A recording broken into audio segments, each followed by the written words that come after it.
नमस्कार मंडळी, स्वागत आहे तुमचं खबरनामा न्यूजमध्ये, जिथे मिळतात खऱ्या आणि थेट बातम्या। आजची खास बातमी संपादक नरेंद्र काळे यांच्या संपादनातून। पाहूया नेमकं काय घडलं। नापिकी असेल, कर्जबाजारीपणा असेल, दुष्काळी संकट असेल, यामुळे शेतकरी आर्थिकदृष्ट्या खचून जाऊन आत्महत्येसारखं टोकाचं पाऊल उचलत आहे। गेल्या वर्षी बीड जिल्ह्यामध्ये तब्बल 256 शेतकऱ्यांनी आत्महत्या केल्याची सरकारद्वारे नोंद आहे।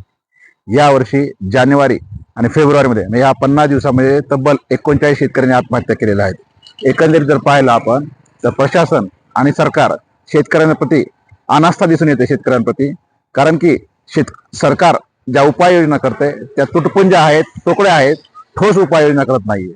दुसरी गोष्ट म्हणजे शेतकरी आत्महत्या झाल्यानंतर त्याच्या वारसांना जे 1 लाख रुपये शासनाची मदत मिळते ती सुद्धा वेळेवर मदत मिळत नाही। 4-4, 6-6 महिने मदत रखडली जाते, त्याचे अहवाल तयार होत नाहीत। त्या बाबतीत सुद्धा जिल्हा प्रशासन निष्काळजीपणा करतंय। आमची अशी मागणी आहे की शासनानं शेतकऱ्यांनी आत्महत्या केल्यानंतर त्यांना 1 लाख रुपयाची शासकीय मदत देण्यापेक्षा जिवंत असतानाच त्यांना ठोस उपाययोजना करण्यात यावी, जेणेकरून शेतकरी आत्महत्या करणार नाहीत।